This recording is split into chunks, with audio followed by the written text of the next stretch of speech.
Ok. Dober dan. Super lepo vsi ponovno pozdravljeni in res hvala, da ste si vzeli čas. A veste zakaj? Zato, ker pravijo, da tisto, čemur namenjaš pozornost, to je pomembno. In zato hvala, da temi ljudi in odnosov med nami oziroma odnosov med podjetjem in zaposlenimi nas toliko veliko namenja svojo pozornost. Danes imamo 3 super sogovornike iz 3 organizacij. Imamo menedžerja 2 podjetij, ki sta prejeli priznanje z leti še vedno zavzeti. To sta Uroš Stropnik, direktor sektorja za splošne zadeve v Uniorju. 100-letniku so v Uniorju so praznovali lani 100 let. In Borut Čeh, direktor Labene, ki je tudi finalist izbora Mladi menedžer pri Združenju Menedžer. Z nami pa je tudi strokovnjak Andraž Bamfi, vodja projekta Celovita podpora podjetjem za aktivno staranje delovne sile, krajše ASI. To je program, ki ga izvaja javni sklad s predolgim imenom, pa vendarle, da ga poskušamo povedati v celoti, Javni štipendijski, razvojni, invalidski in preživninski sklad Republike Slovenije. Moje ime pa je Edita Krajnovič, sem vodja metodologije Zlata nit. Vprašanja za ta pogovor pa se napajajo tudi sodelovanje v COVID krizni strateški skupini Združenja Menedžer. Tale današnji razgovor nam je kar kravžal možgane. In na koncu smo ga zastavili kot raziskovanje. Ker dejstvo je, da smo se obrni zvrni dejansko znašli v tistem svetu, o katerem smo brali, pisali, se z njim seznanjali in zdaj je tukaj. In to je VUCA svet, svet volatilnosti, negotovosti, kompleksnosti, dvoumnosti. In če se navežem na enega od sogovornikov iz prejšnjega tedna, Gregorja Rajšpa iz pivovarne Laško Union, je takole. Dokler te ne zadane, ne razumeš, ne zmoreš realizirati, ker preprosto nimaš vzpostavljenih miselnih tokov. Vsi smo del okoliščin, ki jih še ni bilo, vsi se učimo in namen tega webinarja je, da z izmenjavo znanj, praks, izkušenj, pogledov, spoznanj, da se skupaj učimo, da se čim uspešneje in učinkoviteje prilagajamo in tako krepimo odpornost za naslednje zahtevne okoliščine. Zdaj pa tako, ker se hitro učimo, smo se od prejšnjega do tega tedna spet nekaj novega naučili. Zato bom prosila svoje 3 sogovornike, pa tudi vas, drage udeleženke in udeleženci, da vsak si zdajle zamisli, za 1 minuto se bomo preselili vsak v svoj miselni svet, v svoje možgane in v domišljijo, v delovno okolje v zadnjih tednih, v zadnjih 3 tednih, ki jih preživljamo drugače, kot smo bili navajeni. In vas prosim, dragi sogovorniki, Andraž, Uroš in Borut, da mi opišete vsak med vami to obdobje z bodisi eno barvo ali pa z naravnim pojavom. Isto pa prosim tudi vas, dragi udeleženci, s tem, da vaše misli, prosim, če jih pošiljate na chat, to je oblaček, ki ga imate na svojem ekranu, tako da jih bomo lahko, da bomo to barvo ali naravni pojav lahko videli vsi. Evo, jaz štopam tole minutko, da vsi majčkeno razmislimo, da se začnejo nabirati in ker so imeli moji sogovorniki že nekaj časa vnaprej, ko sem tole govorila, bodo oni odgovarjali morda malo hitreje.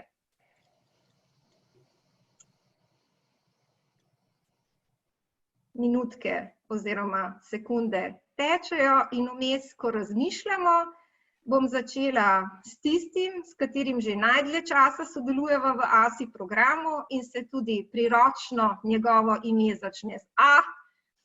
Tako da, Andraž, vabljen, da na kratko poveš, kaj si izbral, kateri naravni pojav ali barvo in zakaj. Izvoli.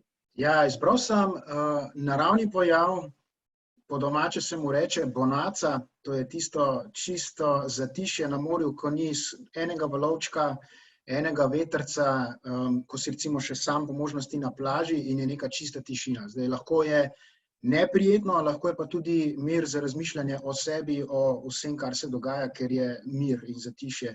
Ne veš, kaj bo sledilo za tem, bodo valovi ali bo še lepše vreme, ampak je tukaj in zdaj in je neko zatišje. Tako, prva asociacija. Super, hvala. Zdaj pričakovano je, da preidem na Boruta po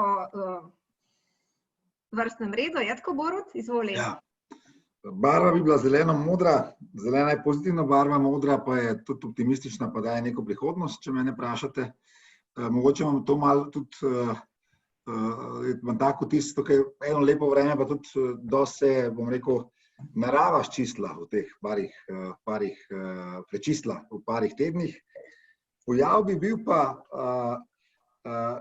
tako prijetno pomladansko šelestenje dreves v gozdu, ki prinaša v bistvu neko spremembo, ampak vseeno mir za razmislek, kako bo ta sprememba izgledala. Tako se jaz počutim. Ok, super. Hvala, Borut. In še Uroš? V bistvu pojav, ki je meni všeč, oziroma všeč, ni všeč, ampak ki sem se ga spomnil ob tej koronavirusu, je potres. Torej potres, ki zaznamuje neko spremembo, neko prelomnico v našem življenju in v bistvu priložnosti za nov začetek. Torej, da se vsak zazre vase in v bistvu na tak način prečisti glede svojih vrednot, glede tistega, kaj do sedaj ni uspel in da v bistvu ponovno štarta z nekimi novimi idejami in izzivi. Ok, hvala vsem. Če še svoje strani podelim, tudi jaz bi izbrala isto, kar je že ena od udeleženk nam podelila, pomlad, nekaj novega, nekaj, kar brsti, nastaja, mogoče še ne vidimo, ker je šele prišlo ven, ampak je definitivno nekaj lepega.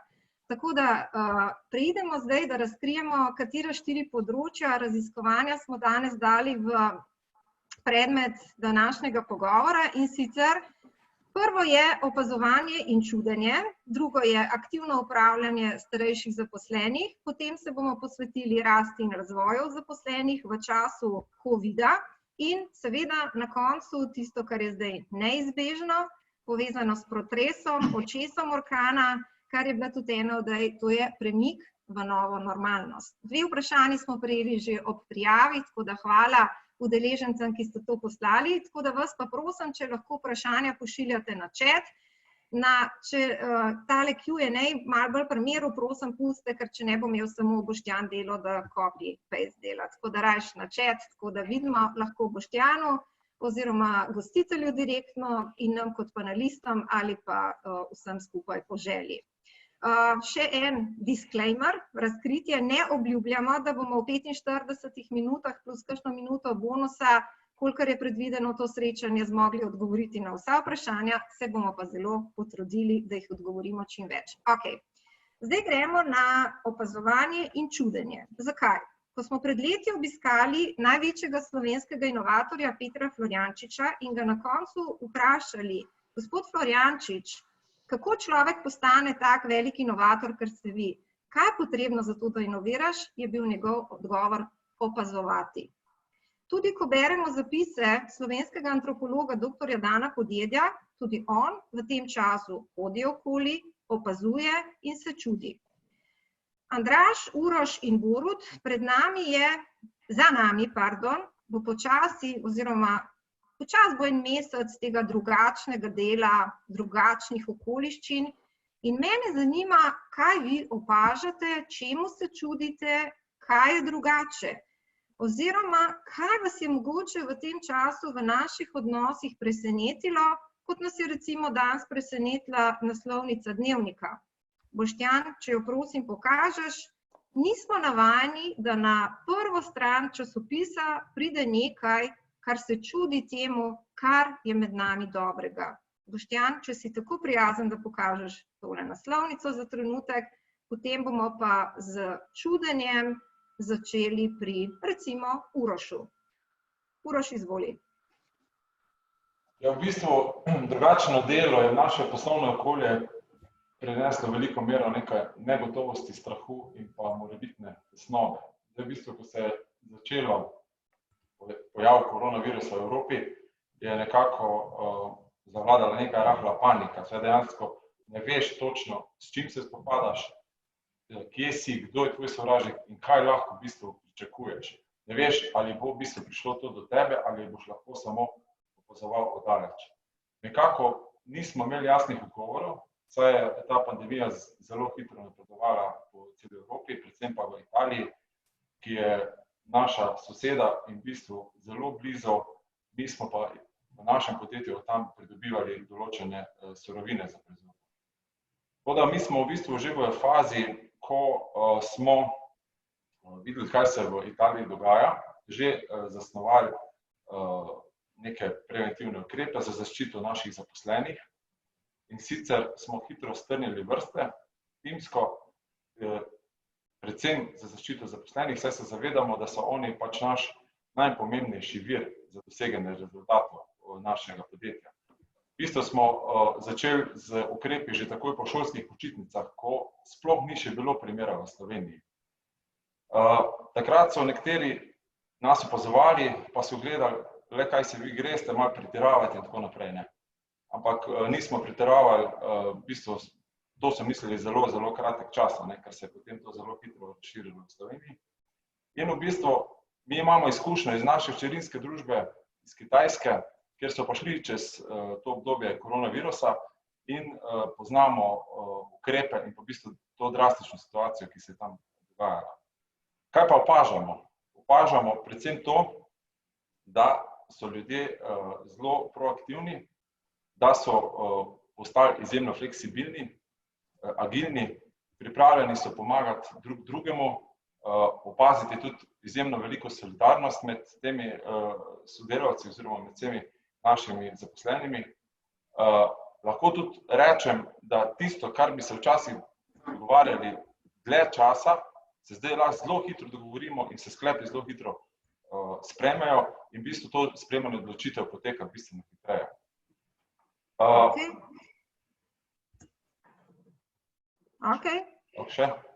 Lahko še eno misel, Ja, pa gremo v bistvu pomembno je tudi to, da smo šli v neko digitalno transformacijo preko dela od doma, tudi to smo omogočili in pa v bistvu, da se je izjemno pokazala pozitivna stran in pa ta pripadnost naših zaposlenih.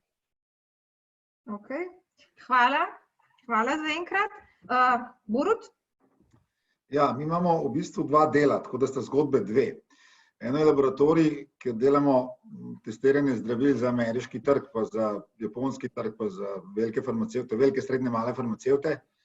To je zanimivo, to je mogoče kakšna druga debata. Tukaj se število analiz po dela dvakrat povečalo, tako da imamo dve izmene. Zdaj ne vem, ima to kaj veze, nisem šel gledati s krizo oziroma z tem, kar smo v stanju. V glavnem, več analiz zdravil pomeni, da se več zdravil proda. Ne govorim samo o lekadolih, pa teh zdravil tudi te testiramo, no? Ampak na splošno vseh zdravil. Tako da tam smo jasno razdelili vsem zaščitno opremo, tako kaj je treba, po protokolu. Naredili smo dve izmene, zato da bi bilo čim manj tudi interakcije. Laboratorij je na srečo dovolj, da so tudi ljudje lahko na varni razdalji. Tako da to je ta zgodba z laboratorijem, ta teče normalno, odlično, kakor je tekla prej. Potem imamo pa ta drug komercialni del, kjer so pa v bistvu komercialisti oziroma za prodajo opreme, visokotehnološke opreme. Tukaj smo pa že pred 4 tedni prav tako začeli z delom od doma. In sicer zdaj pri komerciali je tako, da vi strank ne morete obiskovati, ne. Zdaj, kako boste prodajali, ne. Tako da smo se v bistvu razdelili na tedenskem nivoju, kaj je za postoriti, ker ponavadi, ko je bil tempo dosti visok, jih nismo mogli urediti, kot web stran, kataloge in tako naprej, tako da ima vsak svoje zadolžitve. Z vodji se slišimo 2-krat na teden, oni z ekipo. Tako da bi pa pritrdil, da je bilo dosti tesnobe na začetku, no, tudi pri zaposlenih, pri strahu, no, pa tudi pri lastnikih, pa pri vodjih, no, zato ker nismo vedeli, kaj pričakovati. Ampak je pa ta situacija v bistvu nam lepo pokazala recimo še nek tudi drug segment, ki se bo po mojem tudi ko se te ukrepi sprostijo, dosti bolj razvijal, ne. Mogoče bo ta koncept dela od doma postal malo drugačen, pa tudi bolj sprejemljiv, ne. Ker zdaj smo bili soočeni s tem in to ne cela nacija, cela Evropa ali pa recimo cela severna polobla drugega ni, ne. Od doma, zdaj pa, da vidimo, kaj lahko naredimo, ne. In po mojem bo tudi koncept home office-a, bo po mojem dobil nek preporod, kar je lahko dobra stvar, če jo pravilno obrneš, izkoriščaš pa zapelješ. Dobro, ok, hvala Borut, se bomo na to vrnili, bi pa ob tem glede na vprašanje, ki smo ga dobili predhodno, zdajle, se še majhen vrnila k Urošu. Uroš, Borut je že omenil to sistematično komunikacijo, koliko časa se slišijo, to smo slišali prejšnji teden, kako pomembno je sistematično strukturirana komunikacija z zaposlenimi. Uroš, kaj ste spremenili v komuniciranju, da so ljudje, mislim, a so samo okoliščine bile tiste, ki so ljudi spodbudile k večji proaktivnosti, fleksibilnosti, agilnosti? Kaj ste spremenili v komuniciranju? Formalno, se pravi procesi, in vsebinsko, na čem je poudarek? Kako ste se prilagodili, kaj deluje? Zelo na kratko. V bistvu zelo pomembna tukaj je jasna komunikacija, ne? Jasna komunikacija ukrepov, ki smo jih izvajali in pa predvsem slikovno prikazati določene stvari, poenostaviti, čim bolj poenostaviti in zajeti čim širši spekter te interne publike. In v bistvu nam je uspelo, hkrati smo v bistvu preko uprave sprejemali določene sklepe, ki so bili zavezujoči za vse zaposlene. Po drugi strani smo pa s pomočjo PR-ja in pa službe varnost te sklepe razvijali oziroma ukrepe razvijali, jih dopolnjevali in jih tudi v bistvu slikovno dosti dobro pripravili, da so bili razumljivi tudi za delavce, ki nimajo nekega predznanja ali pa možnosti razumevanja. Super. Hvala za to. A veš, Uroš, zmeraj je toliko fajn slišati, če v podjetjih ali pa v družbi se stvari, o katerih beremo, da je vizualizacija kompetenca prihodnosti, da se uporablja. Da za nas je to nekaj, kar uporabljamo, da ni prihodnost. Tako da res hvala za to, Uroš, super. Zdaj pa kar preidemo na aktivno upravljanje s starejšimi zaposlenimi. Še enkrat čestitke Borut in Uroš za posebno priznanje, z leti še vedno zavzeti. Pa bi dala mogoče tukaj prednost Andražu kot strokovnjaku za to področje. Andraž, tako pač velja, da so mlajši, da so digitalni domorodci. Da, se pravi, če so mlajši digitalni domorodci, potem smo starejši digitalni priseljenci, recimo, ne? In tako, in pač tudi drugi miti veljajo za starejše. Kaj ti veš, bom rekla, strokovno iz svojega področja? Potem nas bo pa zanimalo pri Borutu in pri Urošu, kako pravzaprav se zdaj čutijo mogoče razlike v starostnih skupinah. Tako da, Andraž, izvoli. Ja, jaz bom mogoče dal v razmišljanje vmes med odgovorom eno iztočnico, ki bo stvari postavila na glavo. Je res, se mi zdi, da se pojavlja nek stereotip, pa tudi nekaj raziskave vseeno v to smer so, da starejši zaposleni ne bi bili manj vešči uporabe IT in tehnologij in vsega, kar sem zraven spada. Ampak po drugi strani, če gledamo, starejši zaposleni so pravzaprav tisti, ki so iz nekega dela s fizičnimi dokumenti morali prvi sploh začeti uporabljati računalnike. Oni so bili tista generacija, ko so računalniki prišli in so se morali takrat že prilagoditi. Potem pa nove oblike računalnikov, nove vrste programskih orodij, operacijskih sistemov, morali so se naučiti uporabljati pametne telefone, tablice in tako naprej. Če rečemo, da so mlajši v to že rojeni, so pa v bistvu oni več tehnoloških sprememb dali skozi, tako da tudi če gledamo zdaj na to, kar je bilo prejšnje vprašanje, kako se v podjetjih prilagajajo, jaz mislim, da tudi v teh okoliščinah starejši zaposleni dvomim, da imajo kakšne posebne težave z uporabo zdaj orodij in delom nadaljavo. Jaz mislim, da se večinoma povsem lepo vklapljajo in normalno dela, da ni to za njih neka velika sprememba ali pa težava. Čisto tako razmišljanje. Super. Andraž, hvala. Rada vam, ko odkrijem Einsteine v nas, nič posebnega nisem naredil, samo na iste stvari sem pogledal drugače, kot vsi ostali pred menoj. Bravo, Andraž. Uroš, Unior. Ja, jaz se popolnoma strinjam z Andražom. V bistvu, tako bi jaz rekel, sploh ne spomnim se, kdo od starejših zaposlenih ne bi imel pametnega telefona. Jaz mislim, da ga imajo skoraj vsi, popolnoma vsi so se naučili, zelo dobro delajo, res pa je, da jim je treba to pokazati. In ko osvojijo to osnovno znanje, sploh ni problem nadgradnje. Tako da tukaj grejo v korak s časom čisto enostavno in v bistvu je tudi to naša izkušnja. Zelo lepo. Zelo lepo, meni se je utrnila ena misel, ki jo bom potem podelila.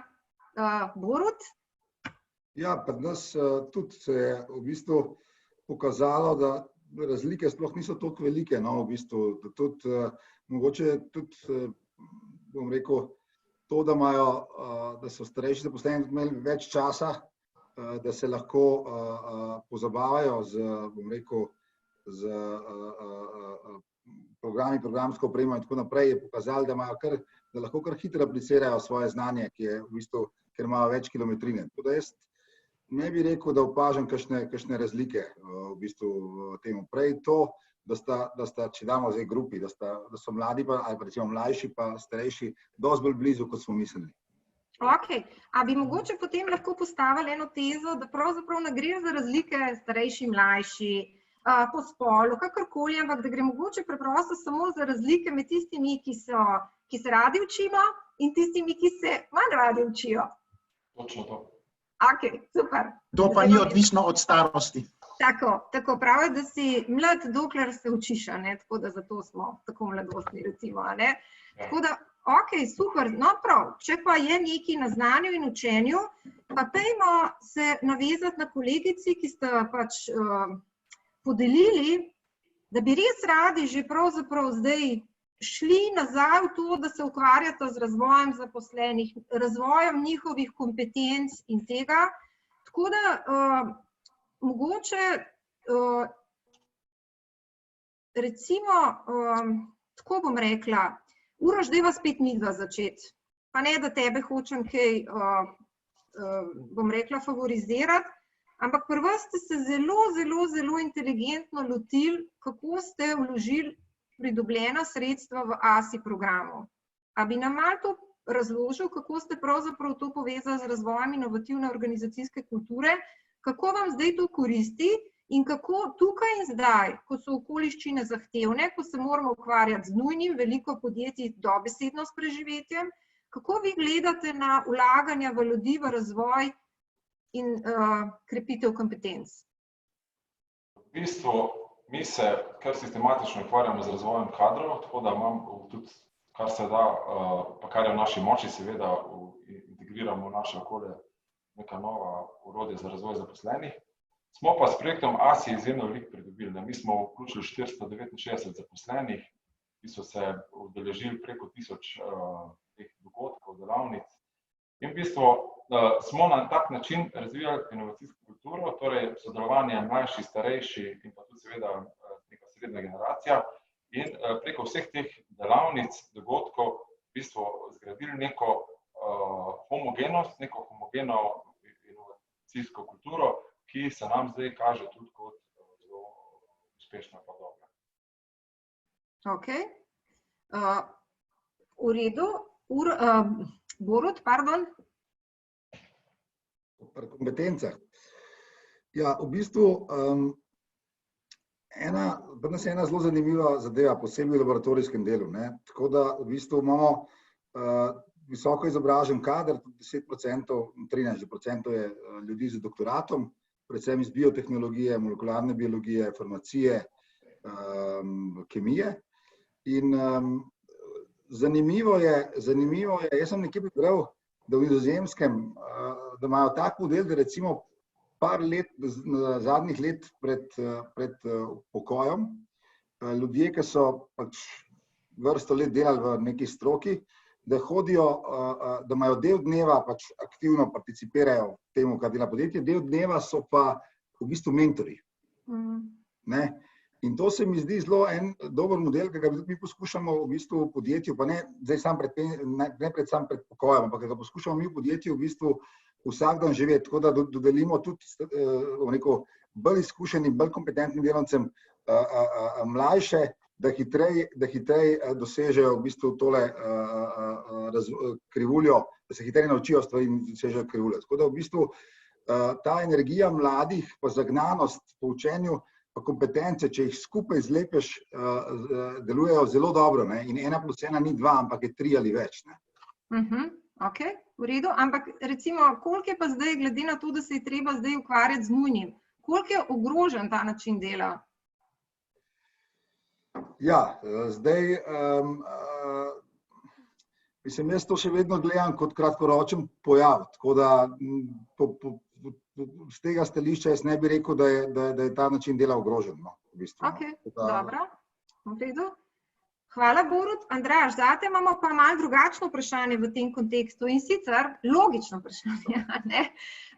Vprašanje, ki je prišlo že preden smo pričeli webinar, ali se bodo usposabljanja iz projekta ASI v prihodnje lahko izvajala preko e-izobraževanja in ali bodo sofinancirana glede na trenutno epidemiološko situacijo. Obstajajo neke dobre prakse iz SPIN-a, kakor sva se pogovarjala že, a ne, tako da nam lahko Mehan tole osvetliš, kakšne bodo tukaj prilagajanja države. Ja, v bistvu, če tako pogledamo situacijo ali pa okoliščine, v katerih smo se znašli, v bistvu jih ne država, ne delodajalci, ne zaposleni niso mogli predvidevati in seveda zdaj vsak, in tako je edino prav, išče rešitve in prilagoditve, tako da tudi mi v bistvu v tem momentu smo takoj reagirali in iščemo načine, kako bi našim prejemnikom ta usposabljanja ali pa izvajanje vseh aktivnosti še naprej olajšali, tako da to lahko povem, da smo v pogovorih z vsemi pristojnimi inštitucijami, da se bo v tem času, ker je pač to neka izjemna okoliščina, ne, tudi omogočilo izvajanje in priznalo usposabljanj. Seveda to je zdaj še stvar, kako in kaj in na kakšen način, ampak takoj, ko bo to omogočeno, bomo seveda tudi naše prejemnike o tem obvestili. Tako da definitivno je to ena od prilagoditev. Mi je pa mogoče še všeč, če se lahko navežem na v bistvu odgovore od obeh predhodnikov. Mislim, da ste lepo povzela v bistvu bistvene stvari. Tista podjetja, ki so pred to epidemijo lepo vlagala v kadre in v razvoj znanja, dobro počutje, zdravje in neko splošno povezanost in komunikacijo v podjetjih.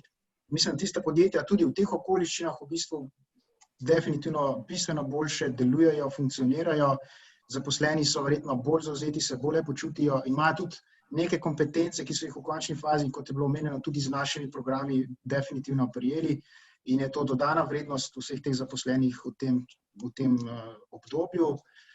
In pa lepo je potem tudi gospod Borut je povedal, imamo starejše in mlajše, ki zdaj lahko prenaša znanje drug na drugega, mogoče tudi mlajši na starejše o digitalnih kompetencah. In pa ja, seveda, tudi, ko mogoče tega konec lahko razmišljamo, kaj od tega ohraniti. Definitivno so tudi stvari, naprimer, da vzgajamo naslednike, da še naprej prenašamo znanja in pač seveda, kot se je pokazalo, je dodana vrednost vlaganja v zaposlene in to definitivno lahko ostane po tej krizi oziroma mora. Mislim, da je to nujno. Ok, dajmo se tukaj ustaviti malo ravno pri tem. Zdaj, Borut, ti imaš družinsko podjetje, si solastnik, Uroš, ti si v Uniorju na pomembni funkciji, Andraž, ti vodiš enega od najpomembnejših programov v državi, vezanih na aktivno staranje, vezano na demografijo v celem svetu. Kaj je tisto, v kar vi osebno verjamete, da je treba vlagati energijo, denar, vire, spodbujati, krepiti, vse, kar želite, da imenujem, zato, da ti čudežni pojavi, ki so se pojavili v COVID času, ko Uroš reče, ljudje so fleksibilni, ljudje so aktivni, agilni, proaktivni, solidarni, da bo ta čudež trajal. Kaj moramo narediti, da bomo brez grožnje virusa ostali tako zavzeti oziroma dvignili zavzetost in se znali hitreje zmeniti, ker ena od stvari, ki so se tudi napovedovale, poleg pomena vizualnih komunikacij, je tudi potreba po sodelovanju. In če smo Slovenci po znanju med zgornjimi top 10 državami na svetu, smo bili prepoznani po sposobnosti sodelovanja kot eni najslabših na svetu. In zdaj dokazujemo, kako hitro se znamo zorganizirati. Samo toliko uspešno pol to skrijemo, ko časi niso krizni. A res rabimo krizo? Torej, kaj je tisto, kar nam bo pomagalo, da bomo v prihodnosti se začeli bolj tako fajn in prav obnašati kot zaposleni, kot sodelavci, kot menedžeri, da bo tole trajalo. Ker ta del je dober, če se strinjate. Zdaj pa prav odpiram, kdo med vami bo najhitreje dvignil roko. Ajde, da ga vidim. Andraž, izvoli. Lahko, bom kar nadaljeval s svojim odgovorom. Mogoče provokativno, ampak tvoje vprašanje bi spremenil v trditev in zamenjal vrstni red. Jaz bi rekel tako, da kaj se je zdaj pokazalo kot uporabno in bo to lahko prenešeno za naprej kot dobra praksa, ampak mislim, da je mogoče celo obratno, da tisto, kar smo prej dobro delali z zaposlenimi, to se zdaj v takih izrednih okoliščinah pokaže kot pametna naložba, da so zdaj zaposleni pripravljeni, kompetentni, imajo znanja, voljo tudi v takih izrednih okoliščinah delati, ker smo prej dobro ravnali z njimi, kdor pa ni, pa je to lahko definitivno priložnost, da se iz tega nauči, da potem pa začne vlagati v kadre, če še ni, da je to zdaj neko obdobje za razmislek, kako je v resnici to pomembno. Ok, kar naslednji. Ja, v bistvu, jaz bi se strinjal, mi smo dosti vlagali delo z zaposlenimi, tudi, da so v podjetju soustvarjali podjetje z predlogi, z idejami in tako naprej. In dosti hitro se vidi, da v takih trenutkih v bistvu hočejo participirati, imamo Skype grupe, se zjutraj pozdravijo, malo povejo, kje so, kaj je kdo naredil in tako naprej. Tako da je dosti interakcije, ta interakcija obstaja tudi med zaposlenimi in med vodstvom, zato ker si želijo participirati, se čutijo del podjetja in se mi zdi, da je glih to pomembno, da v bistvu se zaposleni čutijo del podjetja. Zdaj, lahko se vprašamo, kako to doseči, več načinov, ampak eno pravilo in zlato pravilo je v bistvu aktivno ukvarjanje z zaposlenimi. In iz tega potem tudi, jasno, vsak človek čuti potrebo po sodelovanju, ampak z tega, ko si soustvaril podjetje, ko imaš klimo noter, v kateri se počutiš dobro, imaš tudi potrebo po sodelovanju, tudi če se ne vidiš, da kolega vprašaš, da vidiš, da mu pomagaš tudi dalino in to. In mislim, da je ključno, to je proces, ki se razvija, ki ga ne moreš narediti v enem, dveh, treh tednih, parih mesecih, ampak v bistvu je, bom rekel, klima, odnos in proces, ki ga gradiš skozi organizacijo od v bistvu ne top down, ampak bottom up. Ok, Uroš? Ja, v bistvu, jaz bi rekel, da se strinjam z obema sogovornikoma in sicer razvoj zaposlenih, in to govorimo o razvoju zaposlenih na popolnoma vseh nivojih, sodelovanje, predvsem zaupanje in pa v bistvu delo na fleksibilnosti. V bistvu prikazati moramo pa v bistvu na nek način vključiti v kulturo, da je fleksibilnost ena od najpomembnejših vrednot in pa seveda v zvezi s tem inovativnost. In pa da jih ni strah dajati razne predloge. Mi smo v tej situaciji, recimo, naš sektor je pripravil izhodiščne ukrepe za boj proti okužbam koronavirusa in potem so se vsi vključevali in v bistvu smo vse poslušali. Pomembno je, da so zaposleni slišani in da se jih posluša, ko dajejo razne predloge. Hvala. Uroš, vas je veliko v Uniorju. Kako so zaposleni dobili besedo? Ali je bilo to, zdaj se niste mogli vsi videti v živo, katere kanale ste uporabljali za to kot res velika organizacija? Ja, v bistvu takole, mi smo v prvi vrsti smo seveda preko poslovnega kolegija oziroma direktorjev in pa v bistvu bottom up te predloge sprejema. Torej so v bistvu vodje, ko so imeli razne sestanke ali pa komunicirali z zaposlenimi, so v bistvu na ta način prenašali informacije. Potem druga linija je pa ta, ki jo imamo preko sistema za dajanje predlogov, so pa tudi preko tega sistema lahko tudi svoje predloge oddajali. Kaj pa recimo, se pravi, ljudje, ki so v proizvodnji, verjetno ne šlo to čisto v fizični obliki, verjetno tisti, ki pa so lahko delali doma, so se pa takole prek takih e-sestankov. Prek e-sestankov pa preko aplikacije, ki imamo razvite za oddajo sugestij. Ok, dobro, v redu, hvala lepa. Tako da še to bi vas prosila v tem krogu, predvsem mogoče Uroša in Boruta, kaj so vsebinska sporočila ali pa besede, ki ste jih v tem času velikokrat uporabili, ali pa besed, ki niste jih uporabili v tem času, če lahko sem toliko? Vsebinska sporočila zaposlenim, ali kako, na splošno? Kaj ste velikokrat, Borut, kaj si ti osebno kot direktor podjetja velikokrat izrekel ljudem v tem času? Ali pa največkrat? Skupaj, naprej, dajmo, kako si lahko pomagamo. Ok, hvala. Uroš? V bistvu, naša vrednota je zdravje. Mi smo v bistvu zdravje kot besedo dali na prvo mesto in v smislu dobrega zdravja ali pa ohranitve dobrega zdravja, smo izvajali vse te ukrepe. Tako da potem je pa tu seveda tudi sledil, dajmo skupaj in tako naprej. Tako da ta motivacija je zdravja pri nas. Se strinjam, bil dolg. Super, hvala. Andraž, bi ti mogoče tukaj še... Lepo opisala. Ok, dobro. Potem se pa premaknemo še k eni ambiciji.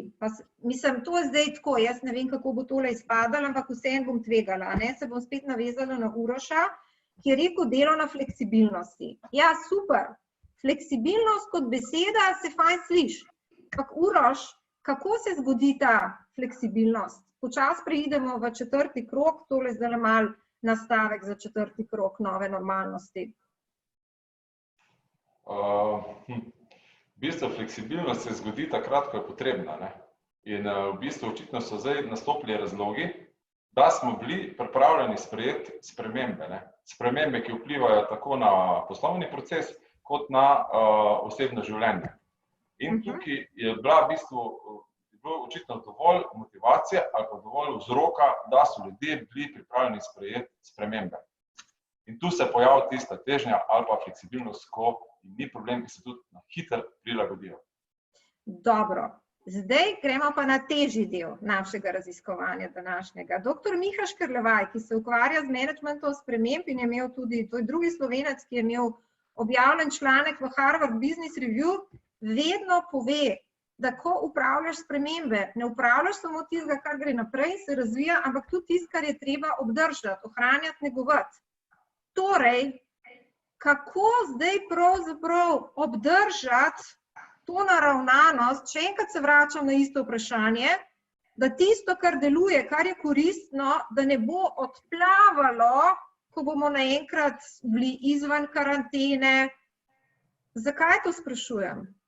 Mi prehajamo v tako imenovano novo normalnost. Ko sem se pogovarjala s kolego o šolskem sistemu in o tem, kako so vendarle šole, fakultete hitro prešle na e-učenje, e-učilnice s težavami ponekod, pa vendarle jim je uspelo, koliko je fajn, ker zdaj bojo šli pa vsi nazaj spet v šole. A ni smiselno, da nekaj od tega vendarle obdržimo v e-obliki? Delo na domu, zakaj ga ne v določeni meri obdržati? Potem je tukaj misel od doktorja Roberta Goloba iz webinarja prejšnji teden. On je kot predsednik uprave dal navodilo, usmeritev, da se delo organizira z upoštevanjem tega, da otroci imajo tudi šolske obveznosti in da so ljudje, ki delajo doma, tudi starši, ki morajo poskrbeti tudi za otroke. Mi se sicer zelo razmišljamo v delovnem okolju, ampak kako dosežeš pravzaprav to fleksibilnost, prožnost, ohranjanje drugačnosti, tudi v času, ko bo preklicana karantena in kako te dobrobiti peljati naprej. Vem, da je to vprašanje za milijon evrov, pa vendarle, dajmo malo. Udeleženci, vi se tudi vključite, vas zelo lepo vabim, da tudi vi kaj na chat pošljete svoje ideje, kaj mislite, da je tisto, da velja peljati naprej in kako to dosežeti. Da bomo po covidu, po karanteni v bistvu šli boljšega zdravja naprej, bolj okrepljeni, oziroma kot se reče, resilient. Mogoče jaz lahko začnem. V vsakem primeru bi mogli po tem obdobju narediti eno tako temeljito analizo prednosti in slabosti določenih praks, ki smo uvedli šele sedaj, ko se je ta problem pojavil.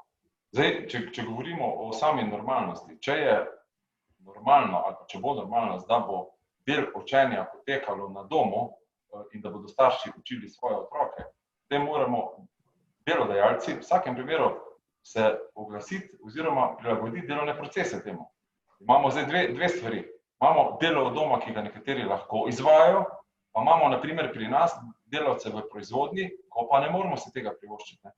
Potem je še tudi drug vidik, kako ohranjati enakost za vse zaposlene.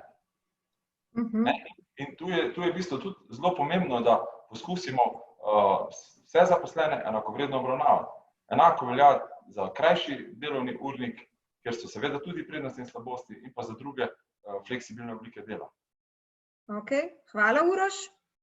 Ja, jaz bi se strinjal z Urošem, da je v bistvu treba narediti analizo, ampak Po mojem se je tudi tukaj pokazalo, so se dve stvari pokazale. Eno je, koliko so ljudje povezani s podjetjem.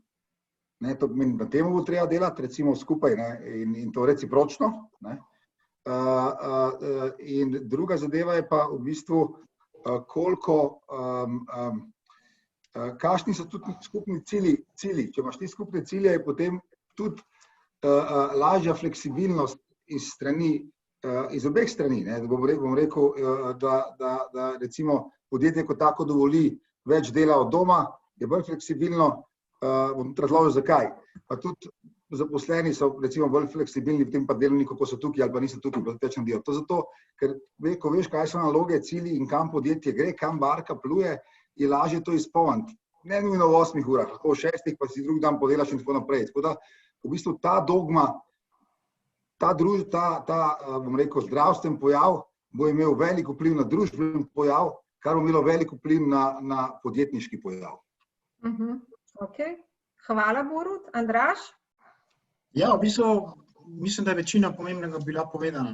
Definitivno mislim, da bo to obdobje tudi dalo razmislek o tem, da nekatere stvari, ki smo jih do zdaj delali, se je pokazalo, da mogoče niso učinkovite ali pa koristne ali pa jih lahko tudi odstranimo, da bo kaj od tega, kar se zdaj izvaja, lahko definitivno stalo. Mogoče eno od teh stvari je delo od doma, točno tako.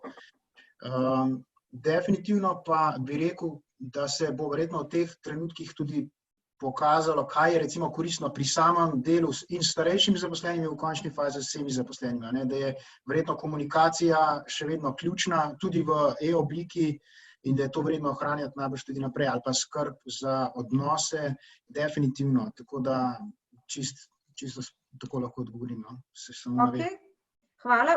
Andraž, bom midva še malo stala, ker dve zanimivi vprašanji smo dobili. Pač eno je, kako gledate kot naši sogovorniki na krepitev sodelovanja realnega sektorja z javnim, zdravstvo, šolstvo. Mogoče, če to še podkrepim, raziskovalci oziroma, bom rekla, velike svetovalne hiše svetovne zelo pač odpirajo to, da v prihodnosti bo naraščalo sodelovanje med gospodarstvom in državo, da se bodo spreminjali ekosistemi, kako bomo proizvajali vrednost v družbi. Tako da, kako pravzaprav vi trije, tako na kratko, če še to odgovorite, prosim, gledate na sodelovanje sektorjev, se pravi gospodarstvo, zdravstvo, šolstvo in tako naprej. Za naprej, v prihodnosti. Po mojem je ta pojav, oziroma ta zdravstven pojav, kako sem rekel, ta situacija, ki jo imamo zdaj pokazala, pa tudi v Sloveniji, po mojem, ker se radi razdvajamo malo, pa delamo svoje vrtičke, da je veliko več potrebno narediti na sodelovanju države, pa nekih v bistvu nekih osnovnih sistemov infrastrukturnih, ki jih imamo, tako kot ste omenili, zdravstvo in pa gospodarstvo.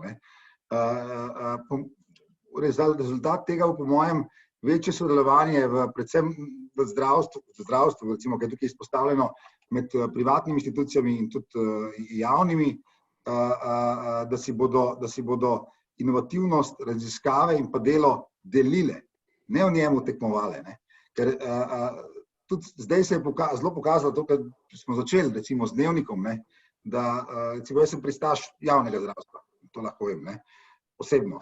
In se je pokazalo, to se je pokazalo tudi na primeru Amerike, ker ni dosti milijonov ljudi zavarovanih, imajo problem se testirati, ker stane test, ne vem, 2000 do 4000 evrov, imajo problem z naraščanjem pandemije. To hočem povedati, da se je pokazalo, da so neki ključni infrastrukturni projekti oziroma infrastruktura je pomembna, da je državna in da tudi gospodarstvo, privatni sektor sodeluje, se vključuje z njo v raziskovanju in pa delo. Ok, super. Uroš? Ja, v bistvu jaz se strinjam z Borutom, bi pa sam še enkrat poudaril, predvsem veliko sodelovanja bo potrebnega še v bodoče v bistvu in iskati dobre rešitve za vse tri, torej za gospodarstvo, šolstvo in pa zdravstvo. Ok, v redu. Se pravi, se bomo mogli tudi tukaj najti en skupen cilj oziroma komunicirati, kot je Borut rekel, biti mora cilj. Beseda komunikacija izvira iz besede komunare, narediti skupno. Torej, verjetno si bomo mogli sistematično vzeti čas za drugačne načine komuniciranja. Tako da hvala vam za odgovore oziroma komentarje do te točke. Zdaj bi pa zaključila mogoče z ničim nenavadnim v poslovnem svetu in sicer bi zaključila tole naše današnje druženje z eno pobudo, ki sem jo prejela včeraj popoldne, pogledala malo zvečer, pa danes zjutraj se je pa rodila ideja. Boštjan, če si tako prijazen, da nama daš na 4. prosojnico, kjer imava gor hudobnega zmaja koronarja. Po spletu v več državah je že zaokrožila pravljica o hudobnem zmaju koronarju. Veliko ljudi, ki delamo v podjetjih, je tudi staršev in to staršev majhnih otrok. Gre za edukativno pravljico, ki pokaže, kako so ljudje s skupnimi močmi premagali zmaja koronarja. In če tudi morda tvegam, da se bo zdelo smešno, vam povem, da v resnici verjamem, da se ljudje lahko učimo tudi iz pravljic. In zelo priporočam, da tole pravljico o hudobnem zmaju koronarju, ki jo boste prejeli vsi udeleženci tega webinarja, zahvaljujoč kolegici Uršuli Menik-Dokl, da si jo preberete, da jo berete otrokom, da jo delite in se bo s tem tisto dobro širilo okoli hitreje kot virus. Tako da vsem en ogromen hvala, da smo ta današnji webinar odpeljali skupaj. Hvala, zdaj imam pa prav en cel seznam, komu se moram zahvaliti.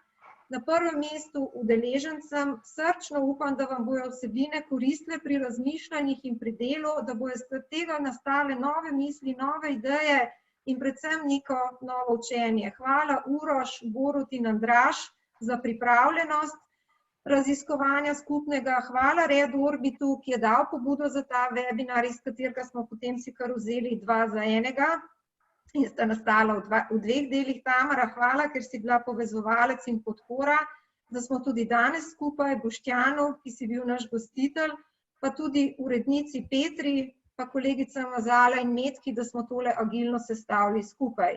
In verjamem in upam, da smo se vsi skupaj nekaj novega naučili in da bo veljal moto, vedno boljši si lahko, vedno boljši bomo. Hvala lepa in čim bolje uporabite tole današnje raziskovanje. Srečno. Hvala enako.